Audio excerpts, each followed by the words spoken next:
무엇이 행복인지, 무엇이 참 사랑인지, 또 우리 찬양을 통하여 고백한 우리 삼남선교회, 그 고백이 우리 삼남선교회 삶의 자리에 늘 풍성하게 역사되어지기를, 뿐만 아니라 저와 여러분의 삶의 자리에도 늘 이것이 행복이라고, 이것이 참 사랑이라고 고백하며 살아가는 저와 여러분 가운데에 하나님의 특별한 만져주심이 있어지기를 주님의 이름으로 축원드립니다. 사무엘은 매우 이른 나이에 부모 곁을 떠나 엘리 제사장이 있는 실로 성전에서 살았습니다. 그의 어머니 한나는 임신하지 못했을 때에 하나님께 소원 기도하였습니다. 아들을 주시면 그 평생을 하나님께 바치겠습니다. 머리에 칼을 대지 않겠습니다. 삭도를 그의 머리에 대지 않겠다, 이처럼 고백하며 소원하였습니다. 하나님께서는 그녀의 기도를 들으시고 그녀에게 아들을 주셨습니다. 하나는 지극정성으로 사무엘을 돌봤습니다. 그리고 그가 젖을 뗀 시기에 실로 성전, 엘리 제사장이 있는 실로 성전에 올려 보냈습니다. 그곳에서 사무엘은 하나님의 음성을 듣는 법을 배웠습니다. 부모의 곁을 떠나 있었지만 그 사랑을 받았습니다. 한나는 해마다 그에게 가장 아름다운 옷, 좋은 옷을 늘 지어 입혀 주었습니다. 그것이 그에게 하는 사랑의 표현이었습니다. 사무엘은 비록 부모의 곁을 떠나 성전에 머물렀지만 부모의 사랑에서 떠난 적은 없었습니다. 사무엘은 이처럼 그의 부모로부터 사랑을 받았습니다. 늘 자녀를 사랑하는 그 어머니의 그 간절함이 그의 마음속에 있었습니다. 또한 엘리 제사장을 통하여 하나님의 음성을 듣는 법 또한 배웠습니다. 그리고 성전에서 삶을 살아내고 있었지요. 성전에서 보내는 삶의 시간은 하루가 한 달이 되고, 한 달이 1년이 되고, 또 1년이 10수년이 지났습니다. 이제 그도 나이가 제법 들어 늙었다라는 소리가 듣게 되어지지요. 사무엘도 장가를 들었고 자녀들도 낳았습니다. 그러나 그들은 사무엘의 뒤를 따르지 않았습니다. 오늘 본문 3절에 따르면 그의 아들들이 자기 아버지의 행위를 따르지 아니하고 이익을 따라 뇌물을 받고 판결을 굽게 하였다. 오늘 본문에 기록되어 있습니다. 아버지의 행위를 따라 아버지의 그 삶을 살아가면 얼마나 좋았겠습니까? 그런데 사무엘의 아들들이 마치 엘리 제사장의 아들들처럼 그들의 행위를 따라갔습니다. 하나님의 것을 하나님의 것으로 여기지 아니하고, 하나님의 백성을 하나님의 백성으로 여기지 아니하고, 자기들을 위한 수단과 도구로 삼았습니다. 자기들에게 이익이 되어지도록 그렇게 행동을 하는, 판결을 바르게 하지 않는 그 모습이 그들 가운데 나타났습니다. 사무엘은 그 아들들의 그 행위를 보면서 그러한 소식이 그에게 들렸을 때에 이미 그의 마음속에 익히 알고 있었을 것입니다. 그의 아들들의 그 행위가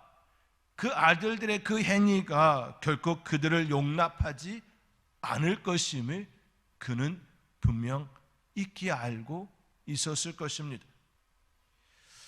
이는 그가 부모의 곁을 떠나 실로 성전에 들어온 이후 처음 하나님의 음성을 들었을 때 엘리와 그의 아들들에 관한 말씀이었기 때문입니다. 처음 하나님의 음성을 들었던 그 음성이 바로 엘리 가문에 관한 말씀이었기 때문이지요. 누구나 첫 경험은 너무나도 인상 깊기에 그것을 떠나가지 못하지요. 첫 경험은 늘 마음속에 힘이 깊이 자리하게 되어 있습니다. 사무엘이 처음 하나님의 음성을 들었을 때 그 음성은 엘리와 그의 아들들에 관한 내용이었습니다. 하나님께서 엘리와 엘리의 자녀들을 가만두지 않겠다라고 하는 심판의 말씀이었습니다.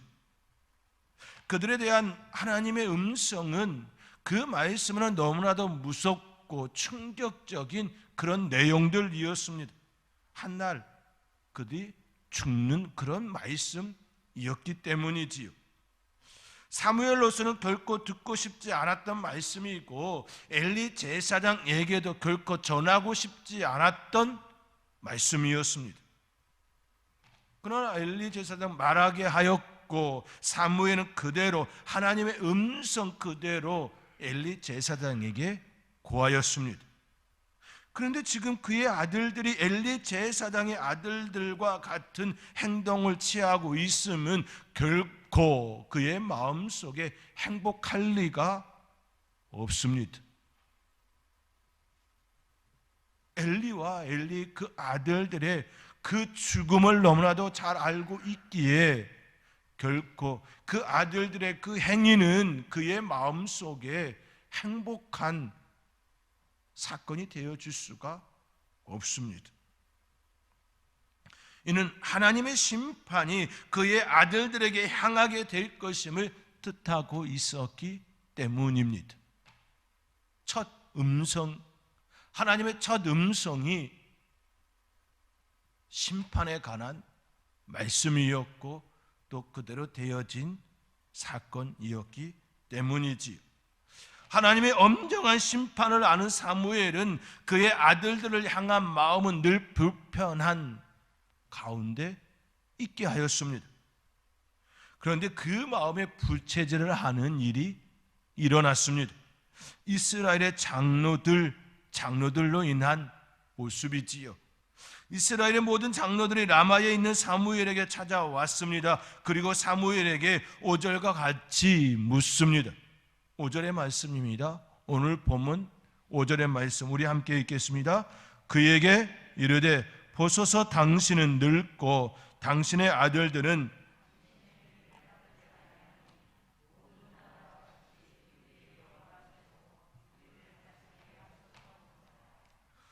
이스라엘 장로들이 사무엘에게 찾아왔습니다. 그리고 아들들을 핑계 삼아 모든 나라와 같이 왕을 세워달라고 하는 그 이야기를 합니다. 장로들은 사무엘에게 찾아와 당신의 아들들의 그 행위가 당신들을 따르지 않으니 우리에게 왕을 세워달라고 하는 엄청난 충격의 이야기를 꺼냈습니다. 그의 아들들을 볼모 삼아서 핑계 삼아서 그렇게 그들이 다가왔습니다. 우리는 이 속에서 매우 중요한 사실들을 보게 됩니다. 그 사실들은 장로는 이미 하나님께서 이스라엘을 어떻게 다스리고 있는지 기억하거나 말하지 않는다라는 것이지요.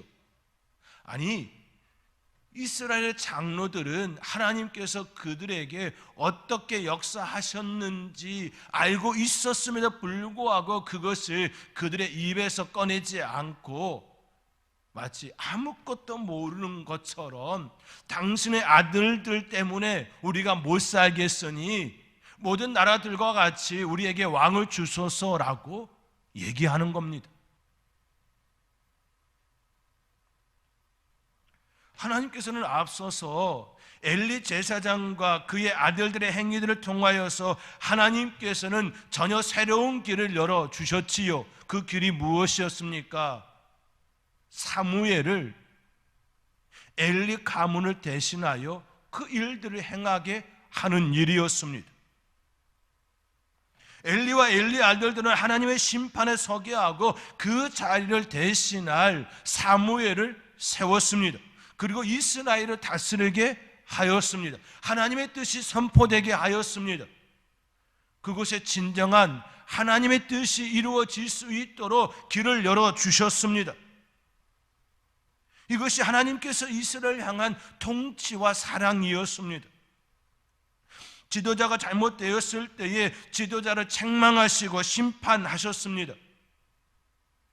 너그럽게 기다리고 기다림이 아니었습니다. 엘리와 그의 아들들을 심판하셨습니다. 한날에 죽게 했습니다. 그리고 그 자리에 사무엘을 세웠습니다. 이는 하나님께서 이스라엘을 향한 통치였지요.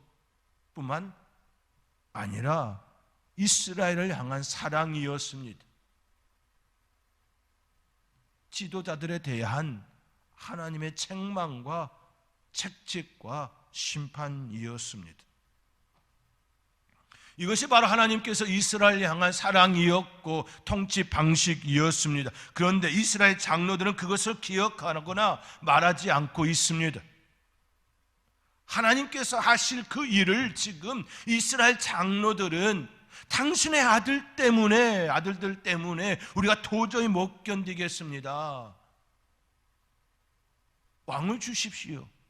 모든 나라들과 같이 한번 옆을 보시기 바랍니다. 사무엘, 지금 우리 주변을 한번 보십시오. 왕이 없는 나라가 어디 있습니까? 다 왕의 통치 가운데 있습니다. 우리만 이상합니다 라고 이야기하는 것 아닙니까? 그것도 그의 아들들을 핑계 삼아서 이처럼 얘기하고 있습니다. 사무엘은 너무 잘 알고 있습니다. 엘리와 엘리의 아들들의 그 심판을 너무나도 잘 알고 있습니다. 그런데 그들이 지금 다른 핑계를 삼아 다른 요구를 하고 있는 것이지요. 그의 아들들이 하나님의 뜻을 따르지 아니하고 뇌물을 받고 굳게 판결을 하는 것도 가슴 아픈 일인데, 하나님의 뜻을 분명히 알아야 할 장로들까지도 다른 것을 이야기하고 있으니 이보다 더 큰 사단이 어디에 있었겠습니까? 이것이 바로 이스라엘 장로들의 잘못이었습니다. 사람은 실수하거나 잘못된 행동을 할 수 있지요. 그때 우리가 취해야 할 바른 자세는 그 실수나 잘못된 행동에 대한 바른 가르침일 겁니다. 당신의 아들들이 지금 굳게 행동하고 있으니 당신의 아들들을 바르게 훈계하십시오라고 하는 그 이야기가 우선이었을 것입니다. 그것이 바른 자세인 것이지요. 그러나 그들은 그것을 핑계를 삼아 다른 요구를 하고 있습니다. 하나님 앞에서도 그리고 사무엘 앞에서도 바른 행동이 아니었습니다. 그것은 하나의 변명거리, 핑계거리에 불과했지요. 이스라엘 장로들의 진짜 속마음은 왕을 세워달라라는 것이었습니다. 그것을 핑계 삼은 것이지요. 사무엘의 아들들의 그 잘못은 하나의 핑계에 불과하였습니다. 또 하나 우리가 여기서 중요하게 다뤄야 할 사실은 이스라엘의 잘못은 사무엘의 아들들의 그 행위만이 아니었습니다. 그들의 잘못은 빙산의 일각에 불과합니다. 사무엘의 아들들의 잘못 때문에 하나님의 엄중한 심판이 그 땅에 있었던 것이 아니었습니다. 주변 나라들로부터 계속해서 공격을 받고 끊임없는 채찍을 맞았던 이유는 사무엘의 아들들의 그 행위 때문만이 아니었지요. 이스라엘의 잘못 때문이었습니다. 하나님을 떠난 자들, 우상을 섬기고 다른 제사를 드리고 인신 제사와 율법을 떠난 삶이었기 때문이었습니다. 근본적으로 그들이 하나님을 떠난 그러한 잘못으로 인하여 하나님께서 그들을 채찍질하셨던 모습이지요. 그들이 하나님을 떠났기 때문이었습니다. 하나님을 망각한 삶을 삶으로 그것을 바로잡기 위하여 주변 국가들을 이용하여 그들을 채찍질하였을 뿐이지요.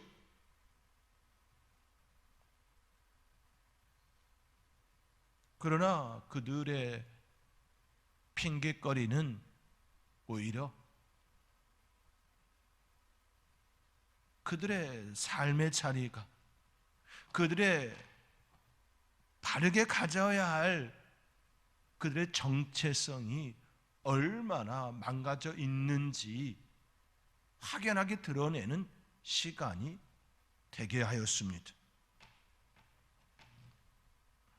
그러나 이스라엘의 장로들은 자신들의 잘못이라 여기지 않고 당신의 아들들의 잘못이라고 이처럼 접근해 오고 있는 것입니다. 그들은 자신들을 돌아보지 않고 오히려 하나님을 원망하며 남의 탓으로 하고 있습니다. 이것이 지금 이스라엘의 현 주소였습니다.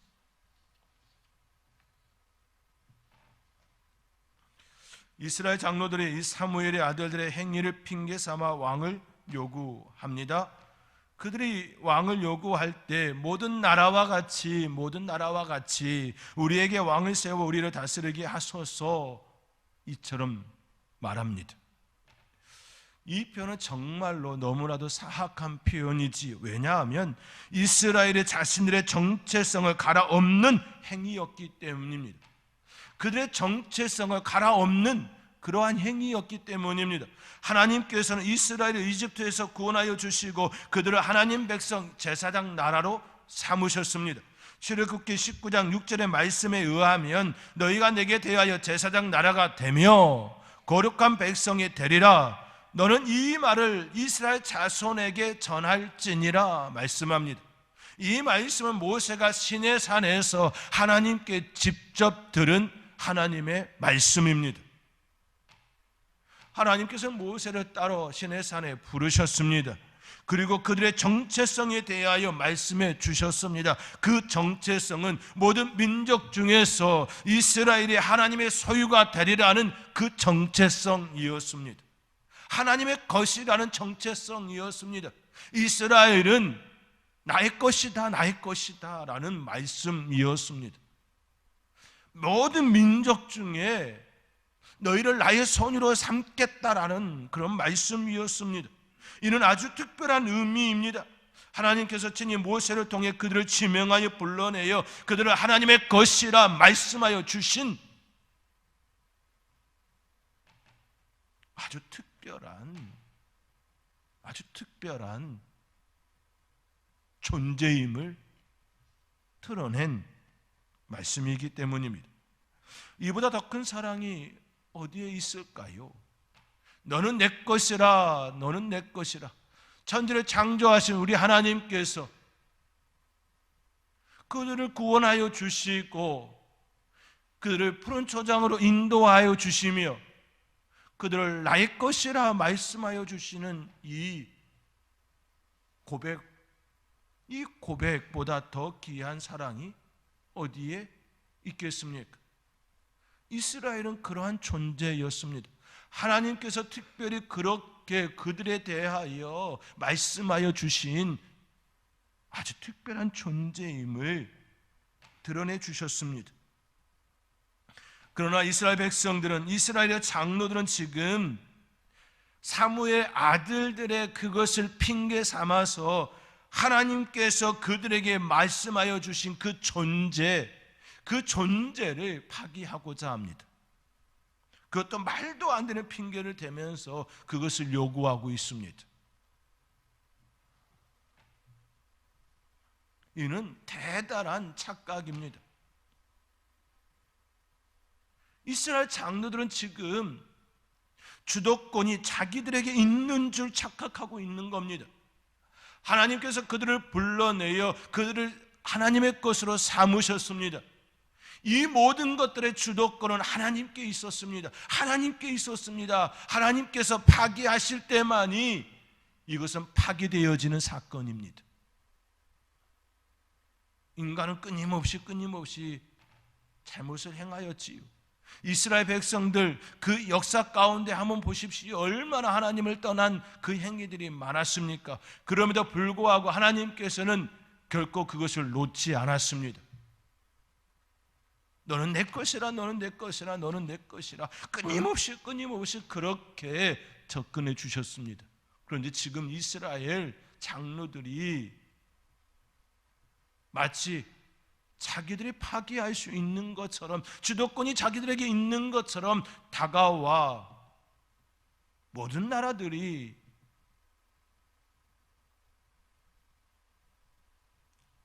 모든 나라와 같이 우리에게 왕을 세워 우리를 다스리게 해달라고 하는 그러한 엄청난 일을 행하고 있습니다. 우리는 이 부분이 얼마나 심각한 문제를 깊이 생각해야 합니다. 이스라엘이 파괴하고자 하는 이 관계는 하나님과의 특수한 관계에서 벗어나고자 하는 행위였습니다. 그들만이 가졌던 그 특수성을 버리는 행위였습니다. 하나님과 그들과의 관계를 불편하다고 여기며 그것으로부터 벗어나는 것이 자유다라고 예치는 그런 어리석은 행위였습니다. 그 길은 자유가 아니라 방종이었습니다. 그 길은 자유가 아니라 그들의 교만이었고 착각이었습니다. 그 길은 진리가 아니라 거짓이고 망하는 길이었습니다. 그러나 그들은 그것이 참이라고 여기며 사무엘에게 요구하고 있습니다. 모든 나라와 같이 왕을 주소서. 이는 결국 가치관과 세계관의 전쟁이지요. 그들이 왕을 요구할 때 모든 나라와 같이라는 말을 사용하였습니다. 세상 사람들과 같이, 세상과 같이 우리도 그렇게 행하겠습니다 라는 고백입니다. 이방 나라와 같이 행하겠다라고 하는 고백입니다. 이제 더 이상 하나님의 그 가치관으로 살지 않겠습니다. 세상의 가치관으로 살겠습니다. 세상의 그 세계관으로 살겠습니다. 우리를 터치하지 마십시오 라고 하는 그런 고백이지요. 하나님의 사람들이 하나님의 방식으로 살지 않겠다라고 하는 그런 이야기입니다. 신앙은 하나님을 따르는 삶이지요. 신앙은 주님을 따르는 삶입니다. 철저하게 내가 주님을 따르는 삶입니다. 그런데 그것을 하지 않겠다고 지금 이스라엘 장로들이 이스라엘 대표로 하여 주장하고 있습니다. 너무나도 안타깝고 설글픈 장면입니다. 그들이 결국 왕을 요구하였다라고 하는 건 세상 사람들과 같이 그런 방식으로 살겠다라고 하는 이야기인 것이지요. 그렇기에 오늘 7절 말씀에 하나님께서 사무엘에게 이처럼 이야기하는 것입니다. 오늘 본문 7절의 말씀, 우리 함께 7절의 말씀 함께 읽겠습니다. 여호와께서 사무엘에게 이르시되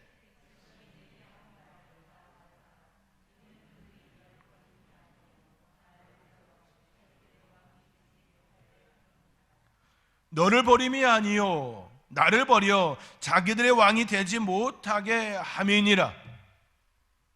이것이 바로 이스라엘 장로들이 엄청난 잘못을 행하는 그 모습입니다.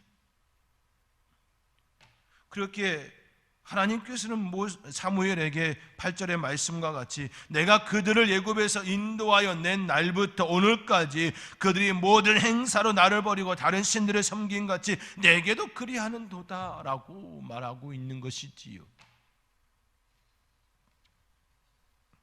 하나님의 사람이 하나님의 뜻을 따르지 않겠습니다 말하고 있는 이 현실은 정말로 슬프고 가슴 아픈 일입니다. 사랑하는 성도 여러분, 우리의 삶의 자리에서 반드시 가져야 할 자세가 있습니다. 그것은 나의 주인은 내가 아니라 하나님이십니다. 하나님을 따르겠습니다. 하나님의 뜻을 따르겠습니다. 이것이 바로 하나님과 나 사이에 맺은 특수성입니다. 특수한 관계입니다.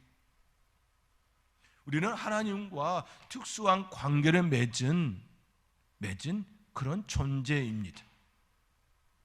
예수 그리스도의 보혈로 천국의 소망을 둔 사람이 되었습니다. 천국은 하나님의 나라이지요, 하나님이 주인 되신 나라입니다. 그 나라는 하나님께서 다스리시고 그 통치를 따르는 영역입니다. 우리는 하나님 나라의 사람입니다. 하나님의 나라는 너희 안에 있느니라, 그 말씀과 같이 우리 안에 예수 그리스도의 보혈로 이루어졌습니다. 그렇다고 한다면 우리의 삶의 자세는 날마다 하나님은 하나님이시고 나의 주인이십니다. 하나님의 뜻을 따르겠습니다. 날마다 주님 닮은 삶을 살겠습니다. 주님을 닮는 마음, 주님을 닮는 성품, 주님을 온전히 따르는 그런 내가 되겠습니다 라고 하는 고백입니다.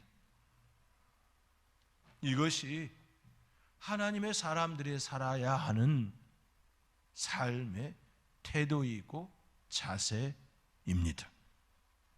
그런데 이스라엘 장로들은 다른 핑계를 대며 지금 그것을 거부하고 있는 것입니다. 우리의 삶의 자리에 우리의 모습 또한 살펴야 할 것이 있습니다.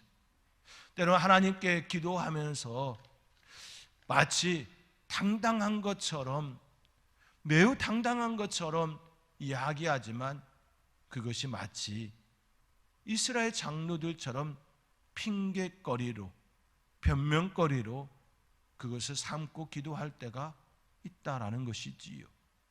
우리의 고백은 철저하게 하나님의 뜻을 구하는 기도이어야 합니다. 그리고 삶이어야 합니다.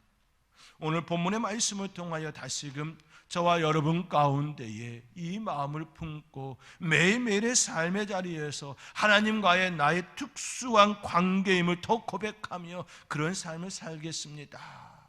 그런 삶을 살겠습니다. 고백하며 그 은혜 안에 머무는 저와 여러분이 되어질 수 있기를 주님의 이름으로 축원드립니다. 기도하겠습니다.